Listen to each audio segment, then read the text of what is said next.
Rice মাইস George Telegraph প্রায় উঠে গেছে, কারণ পড়াশোনা করে চাকরি পাওয়া বন্ধ।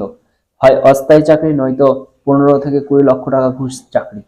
তাই ছেলেমেয়েরা লেখাপড়া করে বেঁচে থাকার ওপর ভরসা হারিয়ে আজ কেউ ডেলিভারি বয়, কেউ অন্য রাজ্যে হোটেলে রেস্টুরেন্টে কাজ করে, কেউ দিনমজুর, কেউ তৃণমূলের গুন্ডা। কিন্তু ইট বালি সিমেন্ট ব্যবসাও ডাউন, কারণ কেনার লোক নেই। তাই সবাই আজ লাইনে দাঁড়িয়ে 1500 টাকার জন্য।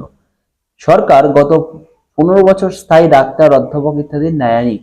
শিক্ষক পরীক্ষায় সব 2 নম্বরই করে।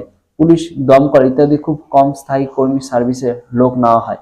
প্রথমে ম্যানেজ হচ্ছিল 12,000 এর অস্থায়ী চাকরি নিয়ে, যার ফান্ডের একটা বড় অংশ আসতো 100 দিনের কাজ থেকে। এইবার 100 দিনের কাজে দুর্নীতি, টাকা বন্ধ, ভোট আসছে, তাই 12,000 থেকে নেমে একেবারে 1500 টাকা। উদ্দেশ্য তৃণমূলের প্রচার করানো। লোকজন দেখবে তৃণমূলের মিছিলে প্রচুর লোক, তৃণমূল সংগঠন কত মজবুত। যারা যুবসাথী পাবে তাদের বড় অংশ ঐক্যশ্রী, মেধাশ্রী অর্থাৎ ওবিসি, মুসলিম।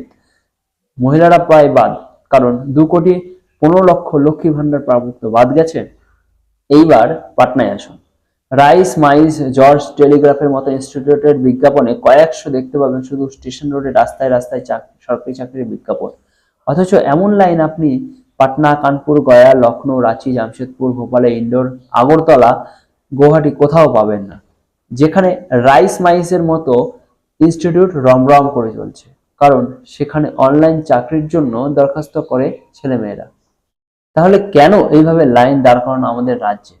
লাইনে যদি কোনো বিজেপি বাড়ির ছেলে মেয়ে থাকে, তবে শনাক্ত করার উপায়? গ্রামে গ্রামে বিজেপি বাড়ির লোকজনকে শনাক্তকরণের কাজ চলছে ভোটের সময় ম্যান মার্কিং করা হবে বলে।